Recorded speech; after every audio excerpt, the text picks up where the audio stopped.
pour cette troisième conférence aujourd'hui. Nous allons commencer l'étude des encycliques. Alors, une petite introduction d'abord à l'étude des encycliques. C'est la première fois qu'on le fait. Il y a 2 mois, notre première session, on a parlé un petit peu des choses qui seraient bonnes à étudier dans ces journées de formation. Ça va varier, bien qu'il y a certaines choses, certains thèmes qui vont revenir. On accepte aussi les demandes, tout comme Jean-Philippe a demandé d'avoir un petit peu les textes à l'avance, on peut préparer. On est ouvert, moi je suis là à votre service. On discute avec Étienne, qu'est-ce qui serait intéressant, mais après cette conférence, on va aussi parler des plans futurs. Mais s'il y a des sujets que vous aimeriez qu'on parle pendant ces journées, ça aussi, on peut trouver un créneau pour en parler. Et savoir de quoi parler, puis qui en parlera. Un petit background de ce qu'on va voir tout de suite. Quand Monseigneur Lefebvre est arrivé à Rome en 1923, comme il avait 18 ans, il avait 17 ans, il n'avait pas encore 18 ans, sa fête c'est la fin novembre. Il est allé au séminaire français, et le séminaire français était particulièrement connu à Rome.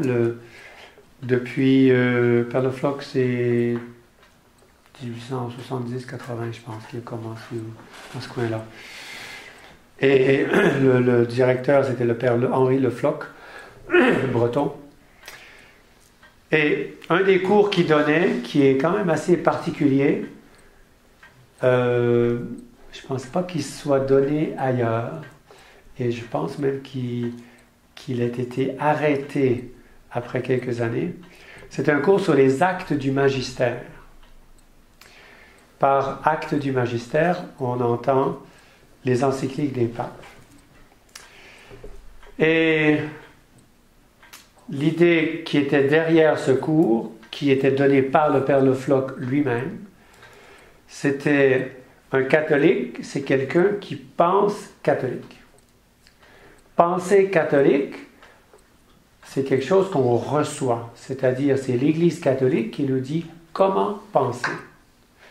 Et on se soumet à ce que l'Église nous enseigne, parce qu'on croit que l'Église, justement, est l'épouse mystique de Jésus-Christ, et c'est l'Église qui a l'autorité de nous montrer le chemin du ciel. Et le Père Le Floch était très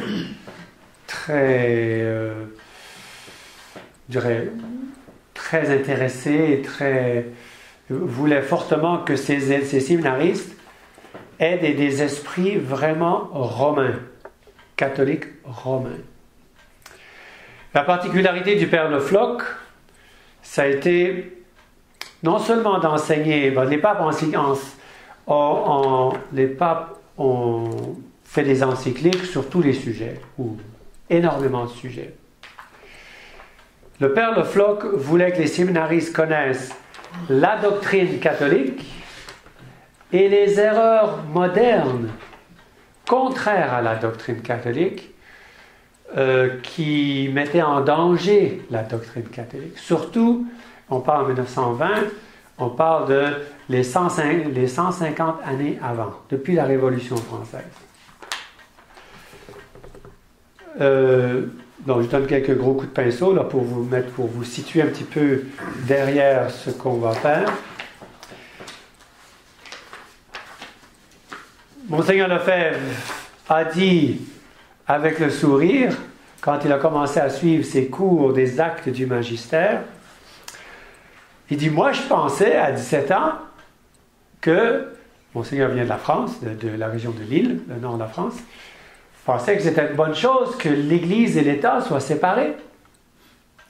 Puis là, j'apprends en lisant les encycliques des papes, pantoute, comme on dit chez nous, c'est pas ça du tout. Ça, c'est le plan des libéraux puis des sociétés secrètes. Alors, Monseigneur de dire avec un petit sourire sournois, il dit « J'étais libéral ?» Monseigneur Lefebvre. Et c'est très intéressant, cette petite anecdote, parce que lui va devenir le champion dans l'Église catholique du combat, je dirais, contre la séparation de l'Église et de l'État. Son livre qu'il a écrit s'appelle « Ils l'ont découronné », qui est la mise par écrit du cours qu'il nous a fait au séminaire. Moi, j'ai eu le bonheur, il y en a quelques-uns qui ont eu, donc depuis les débuts, disons, jusqu'en 82, je pense. Moi, je suis rentré en 78, 79, j'ai eu la joie d'avoir Monseigneur Lefebvre comme prof, 1 heure par semaine, pendant une dizaine de mois. Et il nous lisait les encycliques, et puis il faisait un commentaire. Et ça a été mis en format livre. C'est surtout le livre « C'est moi l'accusé qui devrait vous juger ». Phrase historique aussi, que Monseigneur Lefebvre a dite un jour qu'il était en examen à Rome devant un groupe de cardinaux. On est dans les années 78-79. Monseigneur est convoqué à Rome. Qu'est-ce que vous faites? Vous allez dans le monde entier faire des confirmations, des conférences. Vous ordonnez des jeunes gens qui n'ont pas les lettres, on appelle ça les lettres dimissoriales, donc les lettres de leur évêque, les autorisant à se faire ordonner par vous. Vous êtes contre Vatican II, la nouvelle messe, qu'est-ce que c'est que cette histoire? Et Monseigneur répond à tous les points des chefs d'accusation. Et la discussion est emballée, tout ça. Monseigneur répond, et puis là, au début, il est sur la défensive, puis ensuite il passe à l'offensive, puis il dit, excusez-moi une minute, ici, ils étaient dans le bâtiment du Saint-Office, qui s'appelait, le nom complet, si je ne me trompe, c'est l'Office de la Sainte Inquisition. C'est la congrégation de l'Inquisition du Saint-Office. C'est quelque chose comme ça. Il y a le mot Inquisition dans le titre total du Saint-Office. Alors, Monseigneur dit, ici, c'est ma maison. C'est la maison de la tradition. Depuis des siècles, ici, dans ces salles, on juge la foi catholique. Et c'est moi, l'accusé, qui devrais vous juger, vous, les cardinaux. Parce que vous allez contre la tradition. Alors, ça, c'est Monseigneur qui sort les gros gars. Mais Monseigneur, il était capable de leur répondre. Il était fort. Alors, le Père Le Floch, il y a eu une espèce de coup d'État au séminaire français de Rome en 1926-27.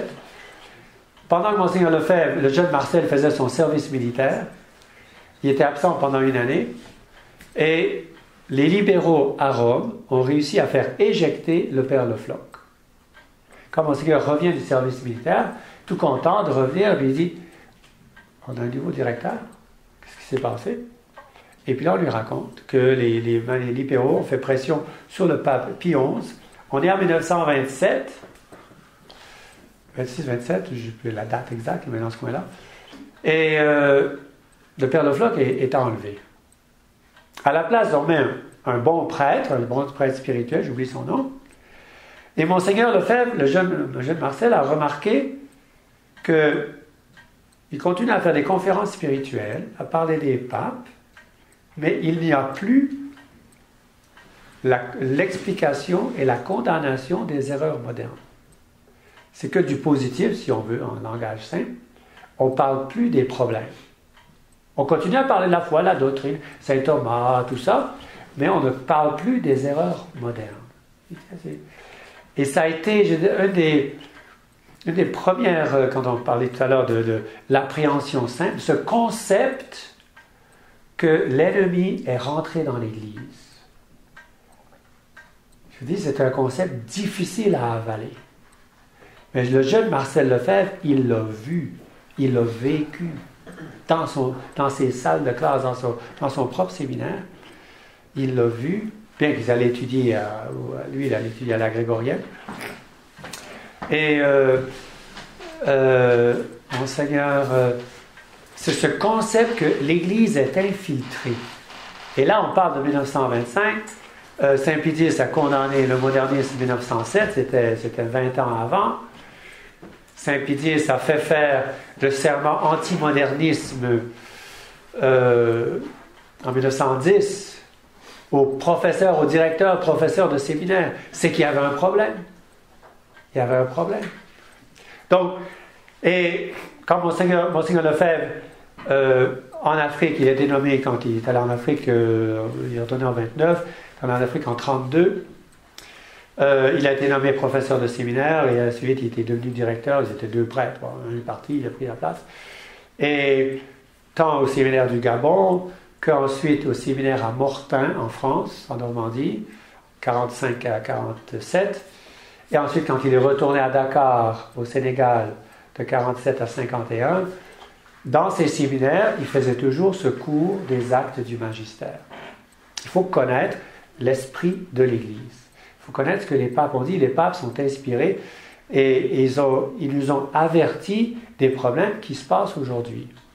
Ça fait 150 ans qu'ils en parlent. Et le pape Léon XIII lui-même dit dans une encyclique, on a parlé de tous ces problèmes, mais les gens ne veulent pas nous écouter. Mais on l'a dit. On l'a dit.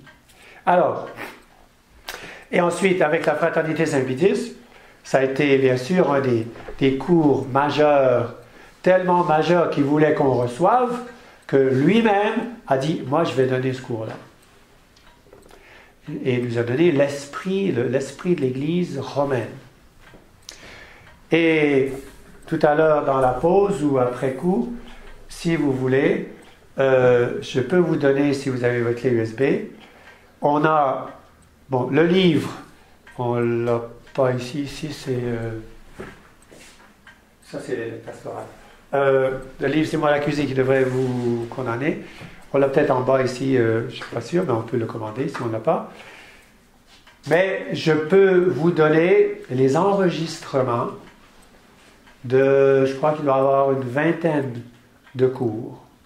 C'est l'année 81-82, des cours du magistère. C'est Monseigneur Lefebvre. Je pense que pour vous autres, ça serait quelque chose à pouvoir écouter dans le contexte de Mira Rivos. Alors, au cours de nos journées d'études, au moins pendant quelques-unes, je ne sais pas, peut-être au moins cette première année, on a commencé en février, donc ça fait, on a à peu près, tous les 2 mois, à peu près 6 par année, donc c'est un peu le plan, le but. On pourra avoir certainement quelques encycliques. Et il est important de les lire. C'est important de lire pour penser catholique, parce qu'il faut vraiment se remettre les méninges en ordre. Tout à l'heure, on parlait du terrorisme intellectuel, mais c'est très, très fort. Et même dans nos milieux traditionnalistes, on a des problèmes. Alors, Monseigneur Lefebvre a voulu que dans nos séminaires, nous ayons ce cours des encycliques qu'on appelle les actes du magistère. Alors, n'oubliez pas, à la fin ou à la pause, je pourrai vous donner les enregistrements. Je vous encourage aussi d'acquérir le livre. Le livre qui est, je dirais, qui est la mise par écrit des cours de Monseigneur Lefebvre qui ont été enregistrés. Mais parfois, ils ont des enregistrements de quelques années, donc ils vont recouvrir, on dit recouper. Ils vont recouper plusieurs cours.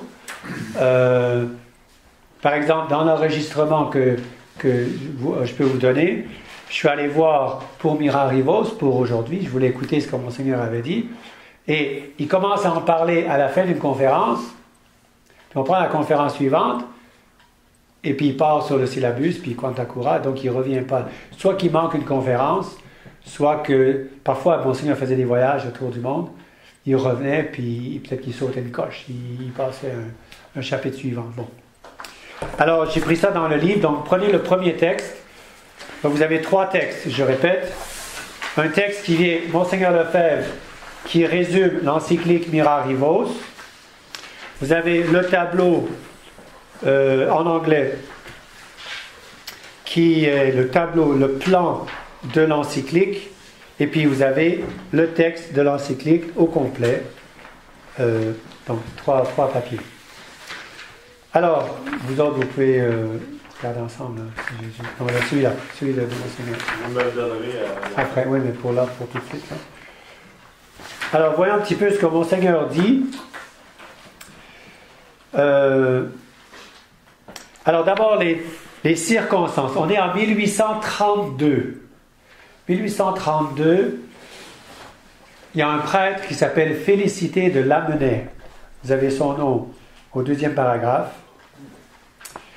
Félicité de Lamennais, qui lance un journal qui s'appelle L'Avenir et qui commence à diffuser ses pensées libérales. On est 30 ans, 25-30 ans après la Révolution française. Et 30-35 ans. Donc les idées de la Révolution sont très présentes en France. On est en 1830, il y avait la Révolution en France aussi à ce moment-là. Et alors le pape Grégoire XVI fait venir Félicité de Lamennais à Rome pour le voir, pour lui parler. Et il me semble que c'est à cette suite à cette rencontre, il a passé quelques jours à Rome, le pape l'a vu quelques fois, il est reparti. Il me semble avoir entendu Monseigneur Lefebvre citer dans un des livres, des commentaires, de cette rencontre de Lamennais avec le pape Grégoire XVI. Le pape Grégoire XVI de dire à un de ses cardinaux, il dit, il a une face de damné, ce prêtre. Une expression très très forte. Très très forte. L'importance de connaître Félicité de Lamennais, on va le connaître par sa condamnation. L'encyclique, c'est une condamnation de Lamennais. Oui? C'est même Lamennais qui a traduit l'imitation de C'est son frère. Non, c'est Félicité. Félicité qui a traduit l'imitation de Jésus-Christ, qui est une bonne traduction. Il a fait des bonnes choses, ça. Ouais. Mais son frère Jean-Marie de Lamennais, est un grand prédicateur de grande sainteté. Il a même son frère, pour un petit détail sur son frère, c'est là qu'il faut faire des distinctions, faire des nuances. Okay? Les idées politiques de Lamennais sont pourries. Par contre, son frère allait, je me rappelle avoir lu, un jour il devait déménager un cimetière parce qu'il devait construire quelque chose, on a creusé tous les tombes, on ramasse tout, on va mettre ça ailleurs. Et tout le village était venu, il prenait les crânes dans la main, il dit « Où es-tu » Et puis la personne répondait. Et tout le monde entendait. C'est un moyen sermon de vision. Okay? Je suis en enfer, je suis au purgatoire, je suis au ciel. Bon. Ça, c'est le frère de Félicité de Lamennais. Qu'est-ce qu'il y avait une question? Ouais, Lamennais est un ami de Louis-Joseph Papineau, si je ne me trompe pas, pour mettre en contexte avec le Québec. D'accord. Ils se sont rencontrés quand il était à Paris. Oui, qui était à Paris. D'accord. Bon. Alors, et ce qui est intéressant, au début, c'est un prêtre qui commence à écrire un journal, et même, dont Guéranger, au début, s'est associé à Lamennais, mais très vite, il a vu que Lamennais dérivait, il partait sur une mauvaise piste, et donc Guéranger s'est retiré. Donc, Monseigneur recommande ici le livre L'Église occupée de Jacques Ploncard d'Assac, où il y a tout un chapitre sur Lamennais, et l'abbé Emmanuel Barbier, dans le premier tome de son ouvrage sur le catéchisme libéral, dit beaucoup de choses sur Lamennais. L'importance de Lamennais, c'est que Lamennais, c'est un petit peu il y a un livre qui existe aussi par le prêtre argentin, de Lamennais à Maritain. De Julio Mainville. Et Mainviel. Et qu'on peut trouver, qui a été réédité, de Lamennais Améritain. Et en fait, les idées de Lamennais sont les idées qu'on va retrouver chez Paul VI. Ce libéralisme de Paul VI, il est en germe ou même explicitement certaines choses dans l'année 130 ans avant. C'est pour ça qu'il est intéressant d'avoir certains noms, de connaître certains personnages du 19e siècle qui nous aident à comprendre Vatican II. Vatican II, on disait tout à l'heure, ça n'a pas été, c'est pas une création spontanée, ça a été préparé de longue date. Pour le prouver, c'est le cardinal Ratzinger qui disait en 1984 dans une interview, il dit, j'ai la citation exacte quelque part, hein, il dit le concile a entériné, a accepté les valeurs libérales, les valeurs de 2 siècles de culture libérale. On a nettoyé ce qui ne convenait pas, mais on a gardé l'essentiel des valeurs de 2 siècles de culture libérale. Il a dit 184, 2 siècles, ça fait 1789. Et le cardinal Ratzinger dit voilà ce que le concile a fait. C'est une bonne chose. Liberté, égalité, fraternité. Voilà. Liberté, c'est la liberté religieuse. Égalité, c'est on a liberté, égalité, fraternité, la collégialité. Et puis fraternité, c'est l'écuménisme. C'est les concepts qui sont rentrés dans Vatican II. Alors, tournez la page là. Ici, donc, voilà les points principaux. Je suis à la page 196. Les points principaux, c'est quand même très très fort. Au début de l'encyclique, le pape va parler de la situation, un peu un status questionis. L'État, écoutez, on est en 1832, on n'est pas en 2012, 2017, 2016. Ils y vont quand même très fort, les papes. On regardera ça dans le texte lui-même. L'Église est troublée, etc. Donc il va parler de l'immutabilité des formules dogmatiques. Lamennais lance l'idée qu'il faut mettre l'Église à jour. Vous avez ça, regardez en bas de la page 197. D'abord, en haut de la page 197, il va citer le pape Saint-Célestin, donc on parle de longtemps avant. L'Église universelle est troublée, est en difficulté par quelque nouveauté que ce soit. Ça, c'est un principe très fort. Tout ce qui est nouveau va ébranler l'Église.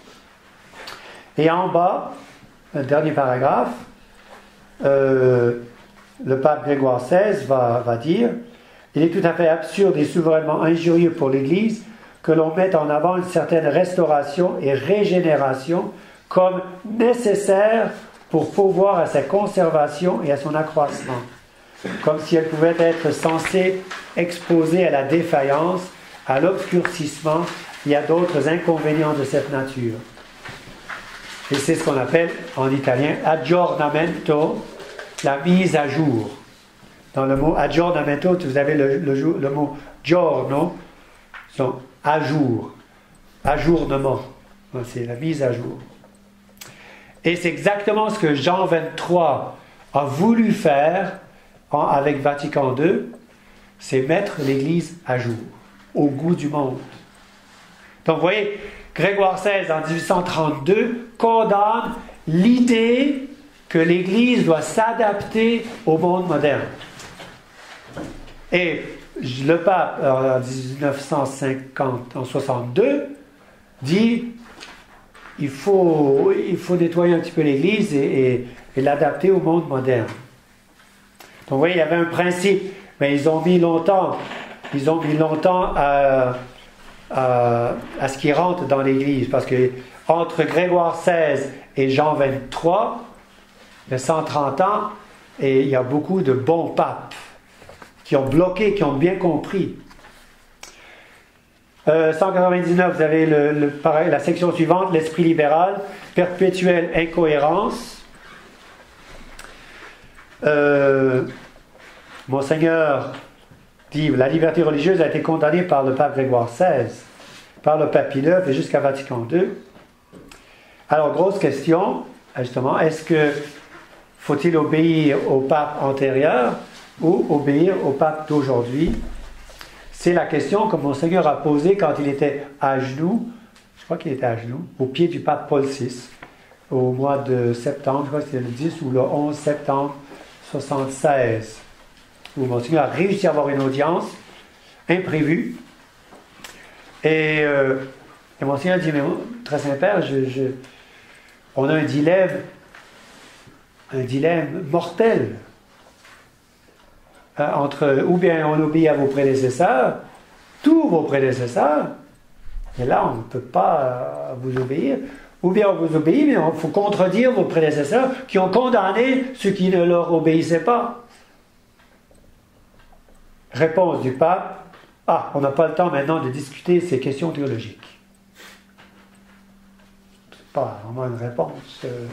Surtout que c'était le problème. Et le problème avec Paul VI, si j'ouvre une parenthèse, c'est que Paul VI prenait tout personnellement. Paul VI, je dirais, ne gouvernait pas tellement au nom de l'Église, c'était en son nom propre. Et dès qu'on opposait un petit peu quelque chose, il prenait ça comme une insulte personnelle. Il dit, mais j'ai rien contre vous personnellement, mais c'est ce que vous enseignez qui va contre les autres. Alors que les papes, vous lisez Saint Pie X, vous lisez Pie IX et même Grégoire XVI, ils vont toujours dire que Monseigneur Lefebvre, c'est pas mon enseignement, c'est pas moi, c'est l'Église. Cette enveloppe dont on parlait tout à l'heure avec le facteur, c'est cette enveloppe qui nous est transmise depuis des siècles, c'est l'Église et c'est pas moi. Alors, voilà. Donc, il y a une incohérence.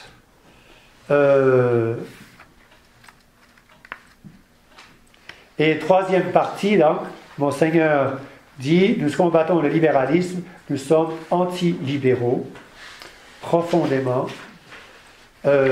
par fidélité à l'enseignement des papes. D'accord? Par fidélité à l'enseignement des papes.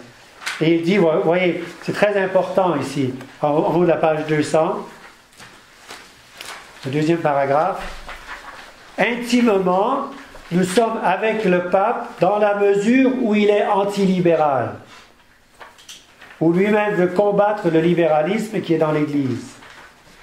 On peut espérer qu'un jour Rome s'appuiera sur nous et trouvera dans notre œuvre un appui pour revenir à ce que les papes antérieurs au Concile ont toujours demandé. Et je dirais, la clé est ici, le paragraphe suivant, on ne peut pas lire ces encycliques des papes, comme celle de Grégoire XVI, et être d'accord avec ce qui se pratique actuellement et qu'ils ont tous condamné.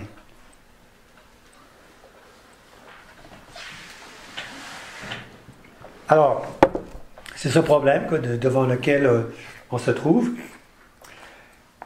Et un des thèmes que Grégoire XVI va condamner, au début, dans un de ses premiers paragraphes, c'est l'indifférentisme. C'est-à-dire, c'est pas grave, c'est bon, c'était un bon gars, vous êtes tout à fait d'accord sur toutes ces choses-là, mais allez, on va aller jouer au golf ensemble, puis on va être des bons chums. OK? Alors, voici ce qu'il dit. Nous arrivons maintenant à une cause, hélas, trop féconde des maux déplorables qui affligent à présent l'Église et dont nous gémissons. Nous voulons dire l'indifférentisme, ou cette opinion perverse, répandue partout par les artifices des méchants, et d'après laquelle on pourrait obtenir par n'importe quelle profession de foi le salut éternel de l'âme, pourvu qu'on ait des mœurs conformes à la justice et à la probité. Et ça, c'est une contradiction. De dire qu'on peut sauver son âme, je dirais qu'on ait des mœurs conformes à la justice et à la probité. Qu'est-ce qui va nous expliquer c'est quoi la justice et la probité? Les musulmans, les juifs, les mormons, les hindous? Qu'est-ce qu'ils vont nous dire? Il n'y a que l'Église catholique qui garde les 10 commandements. Il y a une seule religion qui est fidèle aux 10 commandements.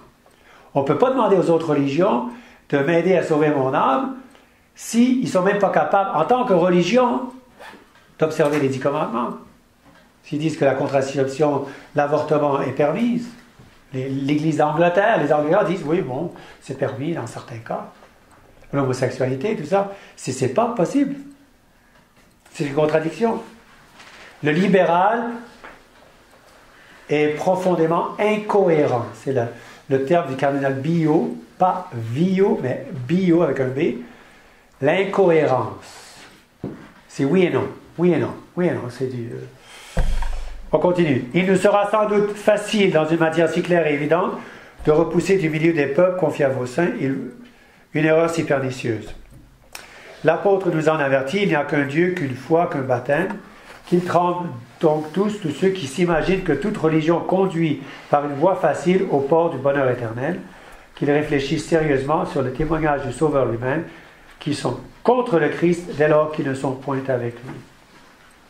Écoutez bien la suite. Monseigneur dit, cela condamne tous les schémas, tous les documents concernant les religions non chrétiennes élaborés lors du concile. En les lisant, on croirait vraiment que toutes les religions sont des moyens de salut, ce qui est inimaginable. C'est ça, l'indifférence. Et là, il va donner des exemples. Voilà. Alors, regardez le dernier paragraphe de cette page 201. Au contraire, si on est persuadé qu'il n'y a pas de salut en dehors de la foi de notre Seigneur Jésus-Christ, alors on voudrait dévorer le monde, on voudrait être partout à la fois pour crier « Mais croyez à notre Seigneur Jésus-Christ ». L'esprit missionnaire dévore les âmes des prêtres pour parcourir le monde et aller prêcher l'Évangile, prêcher notre Seigneur, convaincre les adeptes des fausses religions de se convertir à la seule vraie religion. C'est... donc, à la base, et là on est dans le temps pascal, à la base du zèle missionnaire, où on est prêt à aller se faire tuer pour notre Seigneur, de cette conviction radicale, profonde, qu'il n'y a qu'un seul sauveur, il n'y a qu'une seule religion. Il ne faut pas aller convertir les gens à leur tapant dessus avec des 2 par 4, c'est pas comme ça qu'on va les convertir. Comment les missionnaires ont fait, il faut, quand vous parlez tout à l'heure des problèmes dans nos familles, il faut trouver un point qui sont d'accord, qui est encore bon, parce que le mal absolu n'existe pas. Et même je dirais un communiste pourri, même un transgenre, etc. Si vous asseyez avec lui, puis vous essayez de lui parler, il faut vous retourner à des bases très simples. Mais essayez de trouver, vous n'allez pas y arriver tout le temps en condamnant, il faut peut-être condamner ce qu'il fait, mais d'une façon comme un médecin qui va dire, cher monsieur, mais là, vous continuez là-dessus, là, dans un mois, vous êtes mort. C'est pas possible. Bon, les conséquences au niveau naturel, pourquoi les homosexuels veulent adopter des enfants? Parce qu'ils ne sont pas capables d'en avoir. C'est tout simple, quoi.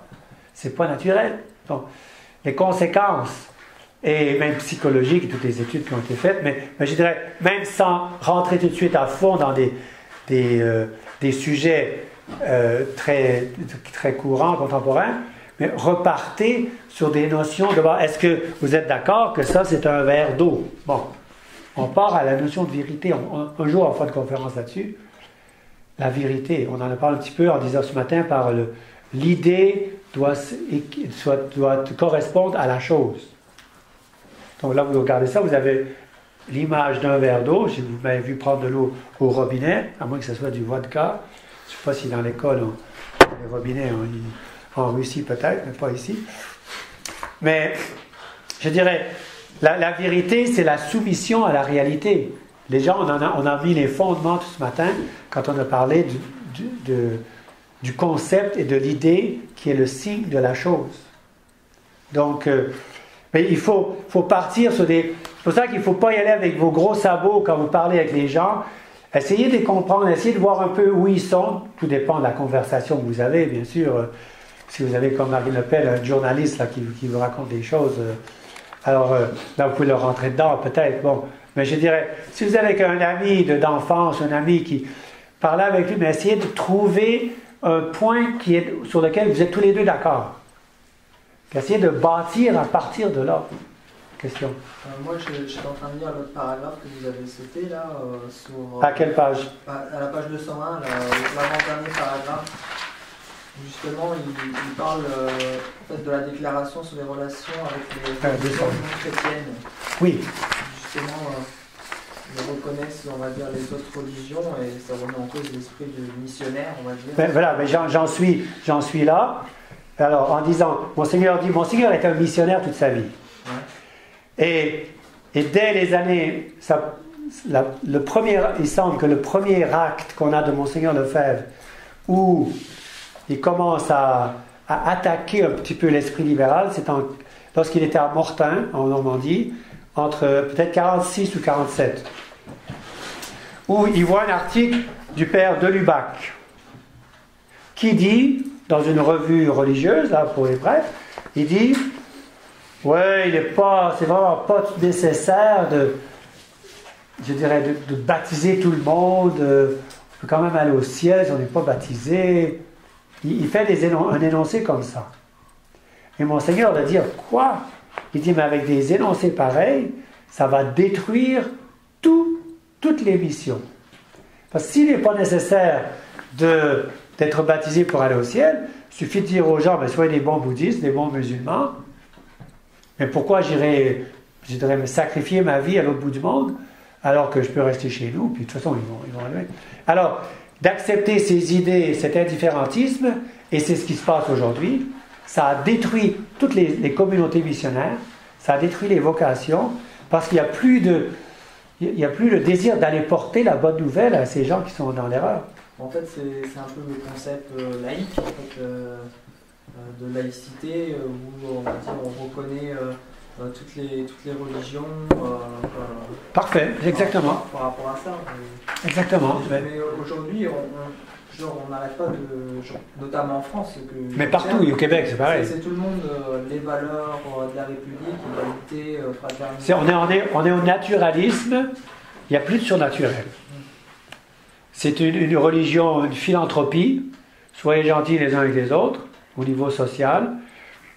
Mais il n'y a plus de vie surnaturelle, de grâce. Il n'y a plus même d'au-delà surnaturel. C'est la vie sur la terre, le royaume terrestre. Bon. Mais je crois que c'est un pilier très très important, on va dire, qu'il faut attaquer pour ériger le mur porteur, on va dire, de la vraie foi, on va dire, catholique. Mais par exemple, à ce niveau-là, ce que je viens de dire, qu'il n'y a qu'une religion qui garde les 10 commandements.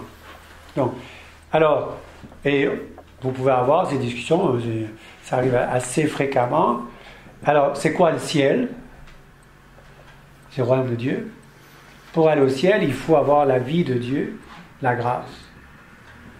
Et la grâce est incompatible avec le péché mortel. Et donc, pour avoir la grâce, il faut suivre les commandements. Et donc, un peu, ça c'est l'approche morale, disons. Et morale, et aussi avec la grâce. Et de dire que toutes les religions conduisent au ciel, mais c'est une abomination. Mais vous avez bien compris, là, et c'est pour ça que Monseigneur vous parle de ça. Parce que lui est un missionnaire. Alors, on va revenir, si vous voulez, à notre texte, là. Et la dernière partie ici du commentaire de Monseigneur. Donc, la source empoisonnée, une citation de Grégoire XVI, de cette source empoisonnée de l'indifférentisme, découle cette maxime, c'est une phrase célèbre de Grégoire XVI, cette maxime absurde et erronée, ou plutôt ce délire, qu'il faut assurer et garantir à qui que ce soit la liberté de conscience, erreur des plus contagieuses qui pour la ruine de l'Église va se répandant de toutes parts. Quelle mort plus funeste pour les âmes que la liberté de l'erreur, disait saint Augustin. Et donc le pape va expliquer, et Monseigneur va commenter ici,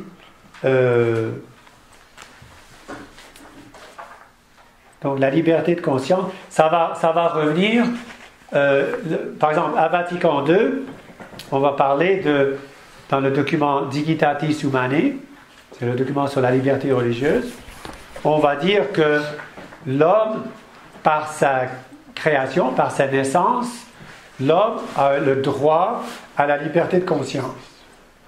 Ça veut dire quoi en simple? Ça veut dire suivre sa conscience en matière religieuse, entre autres.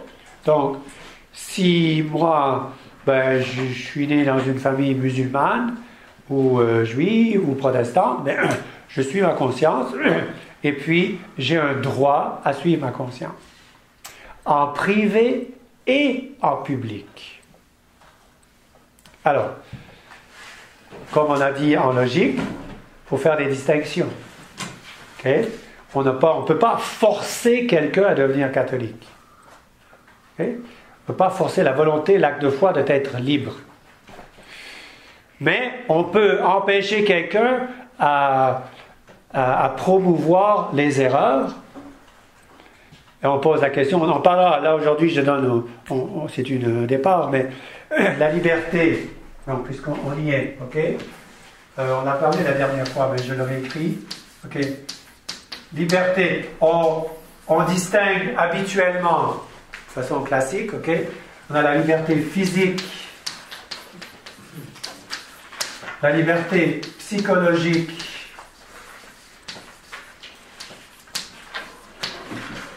et la liberté morale.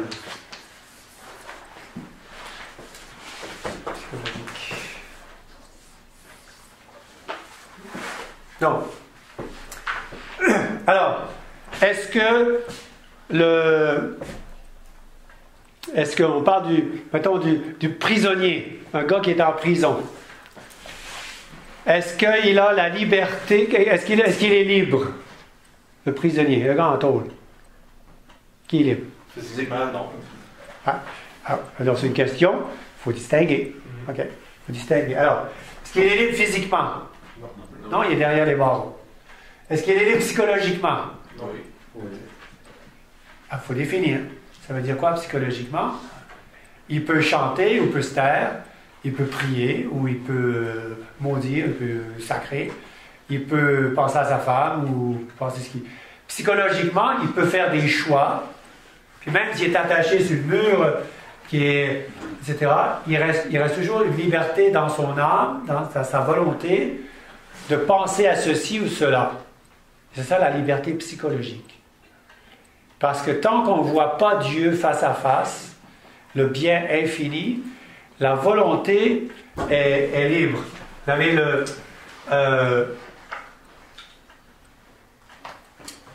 notre volonté, Monseigneur Williamson faisait ce petit schéma-là, ok? Ça c'est la volonté. La volonté est faite pour le bien infini, d'accord?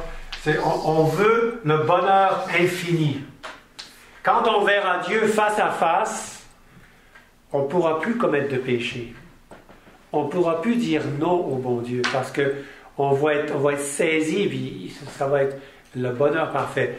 Mais le problème, c'est qu'ici-bas, on ne voit pas Dieu face à face, on voit des petits biens, B pour bien, que ce soit une bonne bière, un ami, un bon livre, une bonne auto ou n'importe quoi, une bonne game de hockey, ok? Et alors, ces petits biens, quels qu'ils soient dans la vie, quels qu'ils soient, j'ai envie de boire un verre d'eau ou un verre de jus ou une bière, un verre de vin, eh bien, n'arrivent pas à accaparer ma volonté.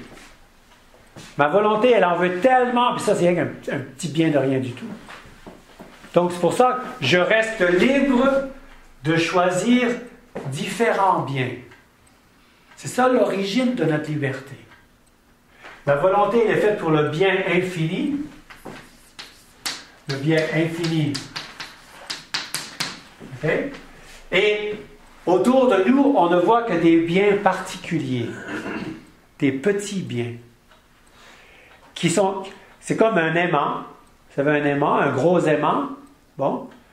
Ou... non, plutôt... Ouais. Ici, ça serait plutôt... un bloc de fer. OK? Puis ça, c'est les aimants.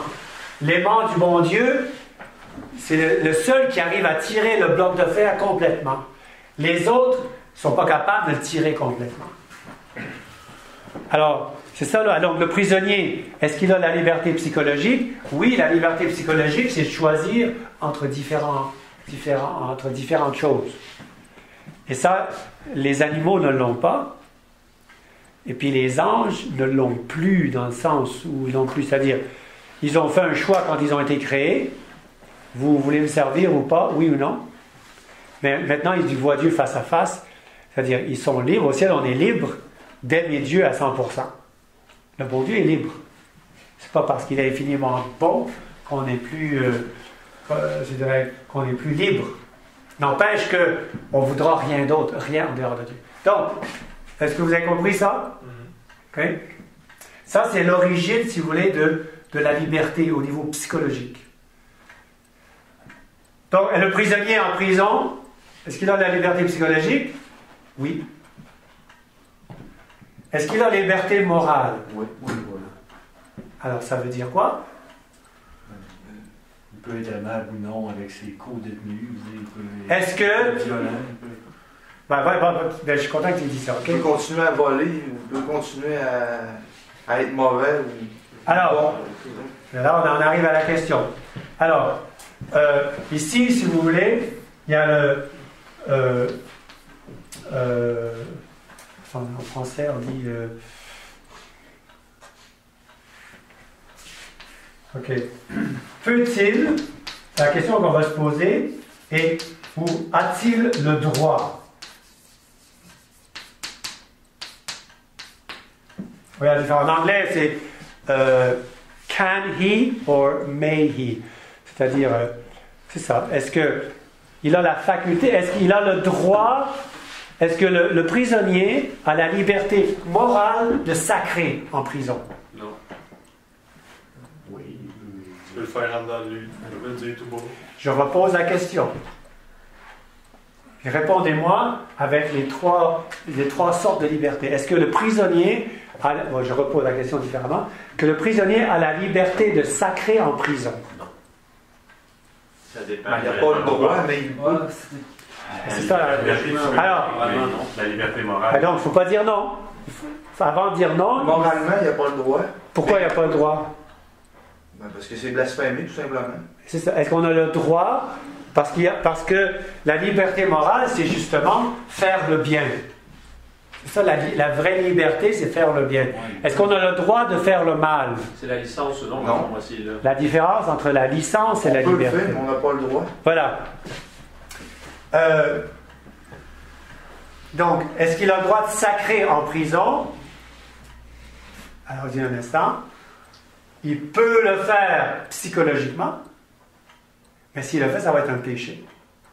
Voilà ce qu'on fait. D'accord? Est-ce que j'ai, tout simplement, est-ce que j'ai le droit de mentir? Est-ce que j'ai la liberté de mentir? Oui. Oui.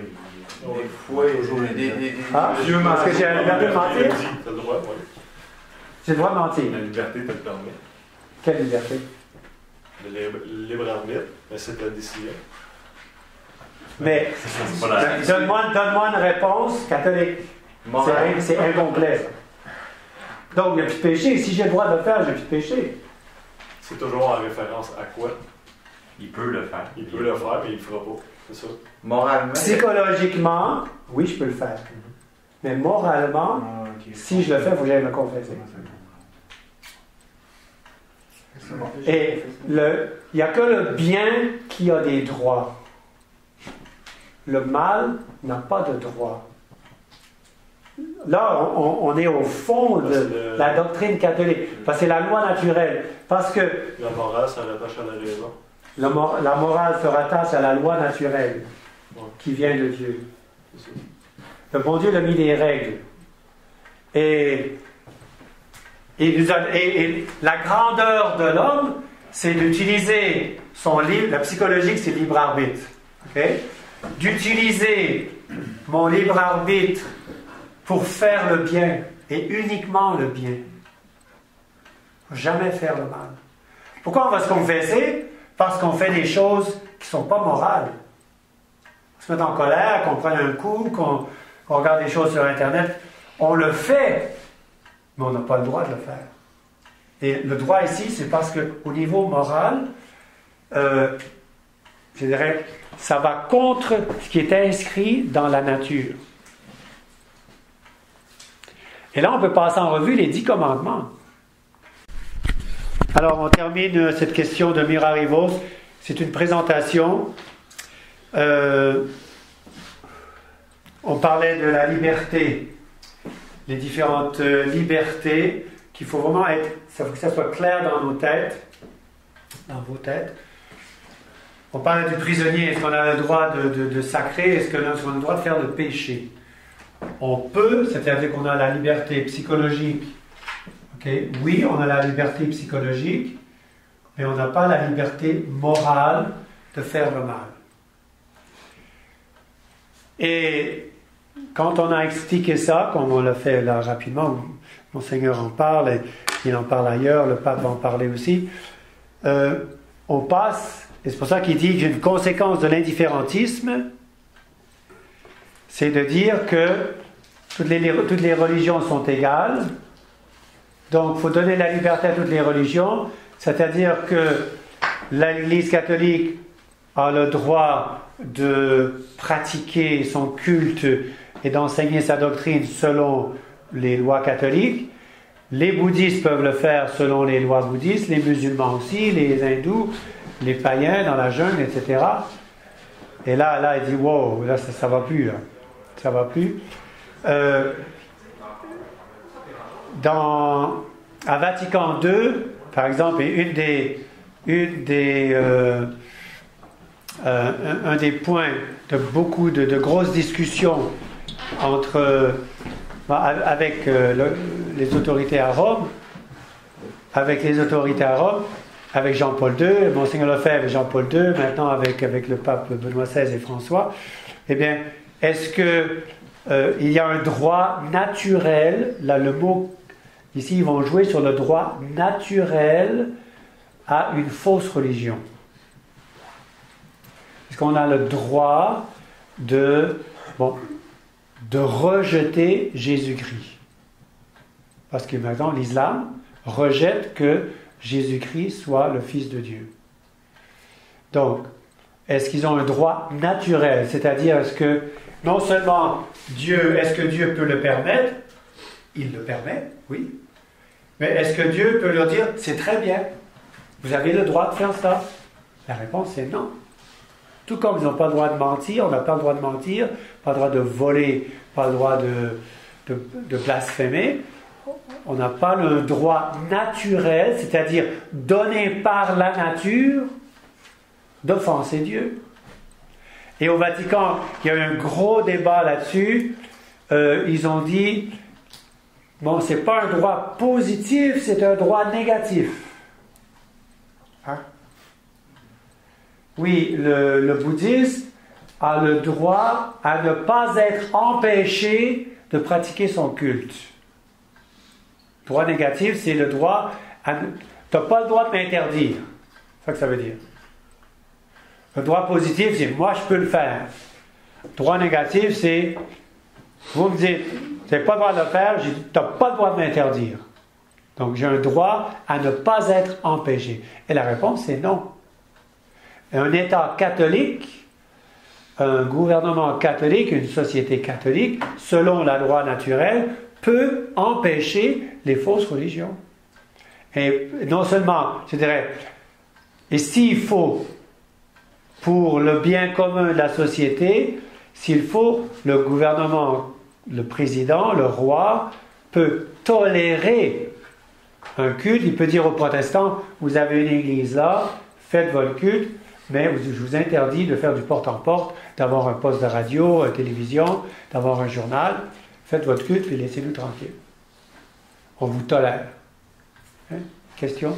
Ouais, c'est un peu pour faire un titre de comparaison. Je veux dire, par exemple, la société en Arabie Saoudite, eux, il n'y a que la religion de l'islam qui est tolérée. Eux le font comme ça. Ouais, justement, je veux dire, ce concept, on va dire, marche bien chez eux et chez nous, on a plus ça. Je veux dire. Bon. Et justement, c'est bon. Donc, alors. Ici, la réponse est non, on n'a pas la liberté morale, ok? On a la liberté psychologique. Et ça, c'est fond. Monseigneur Lefebvre s'est battu, Et si vous avez vu le documentaire sur Monseigneur Lefebvre, il en parle, on en parle, c'est très clair. Monseigneur, à la télévision française, il dit, voilà, mais la vérité a tous les droits, l'erreur n'a pas de droit, la vertu a les droits, le vice n'a pas de droit, on n'a pas un pusher de drogue qui donne les droits. On peut l'interdire, il n'a pas le droit d'aller corrompre la jeunesse ou de donner de la pornographie ou d'aller violer les filles. Ils n'ont pas un droit à faire ça. Et ils le font au niveau de la liberté psychologique, mais ils n'ont pas un droit naturel à le faire. Donc, alors, je regardais brièvement le tableau en anglais. Le tableau en anglais, il est fait selon une édition anglaise de Mira Rivos, et je me suis aperçu que la numérotation est faite d'une façon un petit peu différente de ce qu'on peut trouver dans d'autres éditions de l'encyclique. J'ai regardé en ligne, et même au Vatican, l'édition n'a pas de numéro. Alors, des paragraphes. C'est une des spécialités de Monseigneur Williamson, de résumer des livres par une phrase par paragraphe. Moi, j'ai eu ça au séminaire, des livres de philo, des livres difficiles de Garrigou-Lagrange, etc. Mais il faisait des tableaux, c'était sa spécialité. La synthèse, les idées maîtresses d'un paragraphe. Alors ici, il y a le plan. Vous voyez le plan de l'encyclique, je crois que vous connaissez tous un peu l'anglais. On part de la gauche, là, donc vous avez l'introduction, ensuite les erreurs libérales et la conclusion. Alors, l'introduction, on a les afflictions présentes du chef de l'Église, du berger, shepherd, le berger, et du troupeau. Et là, le pape Grégoire XVI dit, bon, il a été élu il n'y a pas très longtemps, j'ai pas réussi à vous écrire une encyclique parce qu'il y avait la révolution en 1830, mais finalement, on en est sorti. Mais il faut que, quand même, j'écrive parce qu'il y a une autre épidémie qui fait rage, a fresh outbreak, une épidémie ici, et c'est ce libéralisme, ce virus qui commence à être propagé. Alors, et puis pour le troupeau, eh bien, il y a la confusion, là c'est l'heure des ténèbres, et le troupeau est en train d'être mangé, et alors, courage, mes seigneurs, numéro 7, my lords, les évêques, courage, c'est à nous de conduire le troupeau dans des pâturages sains.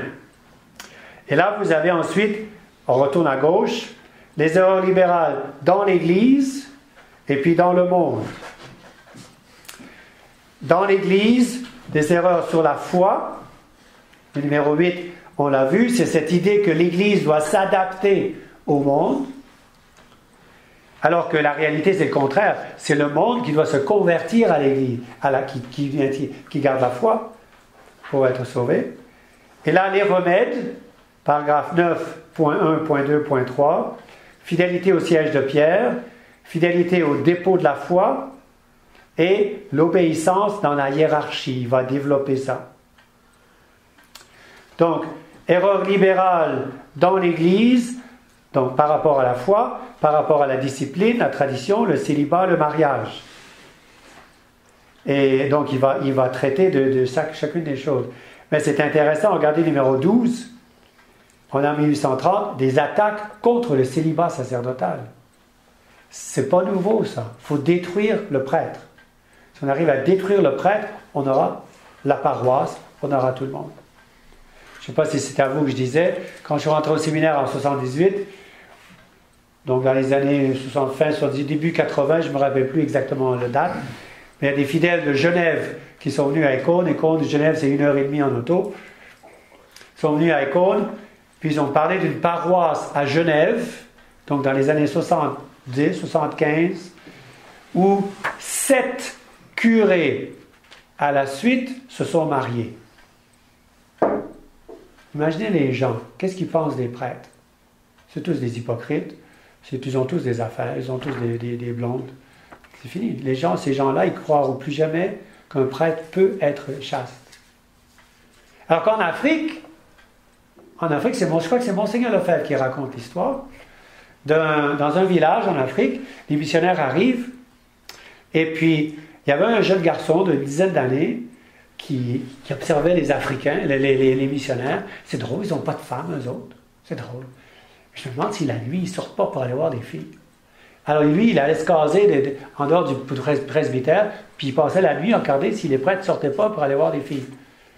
Puis il disait non, c'est drôle. Ils nous disent ils font ce qu'ils nous disent. Ils enseignent c'est quoi un prêtre, et puis vraiment, ils vivent comme ça. Et puis ce petit garçon-là s'est converti, il était peut-être adolescent, je ne me rappelle plus, s'est converti, il est devenu prêtre, il est devenu archevêque. Mais il a été converti par la chasteté des prêtres. C'est quand même impressionnant. Au pôle Nord, le Père Henri, c'était pareil. Les Esquimaux lui disaient, mais pourquoi toi, tu as un livre dans les mains, là? Pourquoi tu n'as pas une femme avec toi, comme tout le monde? Nous autres, les prêtres, on n'a pas de femme. Le livre, c'est mon livre de prière. Et puis, mais ils ne comprenaient pas ça. Puis, alors que les pasteurs protestants arrivaient, ils avaient toujours leur épouse avec eux autres, leur femme avec eux autres. Mais les prêtres ne l'avaient pas. Donc, la corruption du célibat. Vous voyez comment ça marche? La foi, la discipline, la tradition, le célibat et le mariage. Les fondements de la civilisation chrétienne. Donc, erreur dans l'Église. Le libéralisme s'infiltre à ces niveaux-là. Et les libéralismes dans le monde. Et là, on a toutes les libertés. De religion, de conscience, de la presse, de l'autorité. Et ceux qui encouragent les libertés, numéro 27, ce sont les sociétés secrètes, la franc-maçonnerie. Et voyez comment le pape adresse chacune de ces fausses libertés, et c'est condamné par l'Église. Les papes vont reprendre cet enseignement Grégoire XVI, il y aura Pie IX, ensuite Léon XIII, Saint Pie X, Pie XII, ils vont reprendre ça. Pourquoi? On revient à la question ici. Est-ce que les éditeurs, est-ce qu'on peut imprimer n'importe quel livre? Est-ce qu'on a la liberté de vendre n'importe quel livre? Oui ou non? Oui ou non? C'est pas la réponse? Mais moralement, non. Il faut donner une réponse plus élaborée. D'un point de vue catholique, oui, mais moralement, non. Moralement, non. Toujours selon. Il faut toujours faire la distinction. Et donc, il n'y a pas la liberté de presse. On vit, comme on disait ce matin, on a ces idées qui sont implantées, que le journal peut tout publier alors que c'est censuré. Il y a bien des choses qui sont censurées. Les gouvernements censurent des tas de choses. Bref, mais comme on disait, les ennemis le font. En Chine, il y a à peu près entre 50 000 et 100 000 personnes qui passent leur temps à censurer l'Internet. C'est un monde fou qui sont payés par l'État pour censurer l'Internet. Parce qu'ils veulent contrôler. L'ennemi fait ça. Mais dans une société catholique, le gouvernement doit censurer les choses. C'est évident. C'est évident. La télévision, la pornographie, tout ça, la prostitution, la drogue, les fausses religions, le gouvernement doit censurer ces choses-là. Bon, liberté de... On revient toujours à ça. Parce qu'on voit aujourd'hui ce qui se passe. Si la pornographie est permise partout, regardez ce qui se passe aux enfants. Des filles de 8 ans qui sont enceintes. 8 ans. Je vois, c'est descendu à 8 ans à cette heure. C'est pervers. Même au niveau de la mode, des fois... La mode? Je vais chez Sears, je vois des fois les vêtements des filles, je dis c'est incroyable. Mais ça, c'est un autre... Même les jouets, je dis, tout est... Tout, c'est-à-dire, les femmes, je dirais, l'homme est orgueilleux, l'homme veut, je dirais, la faiblesse de l'homme, bon, peut-être l'argent, peut-être plus que les choses, mais le bien matériel. La femme, le respect humain pour la femme. La femme va s'habiller comme tout le monde s'habille. C'est pour ça que c'est tellement dur de dire à nos filles de s'habiller correctement. Ah oui, mais les autres ne s'habillent pas comme ça. Qu'est-ce qu'ils vont penser de moi? Les autres. C'est toujours, qu'est-ce que les autres pensent? Et c'est ça l'erreur qui... Ça, faut... Et quand on parlait, Guillaume t'a posé la question tout à l'heure, bon, est-ce que dans la fraternité, il y a du libéralisme? Je dirais, ça c'est difficile, on est dans le monde, on n'est pas du monde, mais on est dans le monde. Et ça rentre de partout. Et dans vos maisons, dans vos... C'est là qu'il faut bien connaître la doctrine, puis il faut dire, qu'est-ce qui va me dicter les règles de la modestie? Les règles tant pour les hommes que pour les femmes. Il ne faut pas que ce soit le monde qui me dicte ça. Il faut que ce soit l'Église qui me dicte ça. Ouais. Je vais encore intervenir, excusez-moi. C'est bon. J'interviens beaucoup. Moi, je voulais juste, par rapport d'un point de vue psychologique, je veux dire, et moral, je veux dire, par exemple, sur la question de l'immigration d'un point de vue catholique. Est-ce qu'on peut être d'accord de faire venir beaucoup de gens qui ont des valeurs complètement différentes des nôtres? Et est-ce qu'on peut dire qu'on n'a pas le droit que ces gens viennent, on va dire, sur le sol canadien-français? La question d'immigration est une question complexe. Ouais. D'accord? Et d'abord, la charité, on dit, la charité commence à la maison. Il faut que le gouvernement, d'abord, s'occupe de ses citoyens. D'abord. Et donc, comme Marine Le Pen le disait l'autre jour, il y a la question même de l'emploi, la question de l'immigration. Là, je suis en contact avec un groupe qui s'occupe justement des cas d'abus d'enfants. Vous avez l'immigration, ça se passe, je vous l'ai dit la dernière fois, en Allemagne. Les parents de l'abbé Wegener, qui est l'ancien supérieur du Canada, mon prédécesseur, donc il y a 2 ans, sont venus frapper à la porte des parents de l'abbé Wegener pour leur dire, vous êtes combien dans la maison? Grâce à Dieu, l'abbé Wegener était toujours enregistré civilement avec ses parents. Nous sommes 3.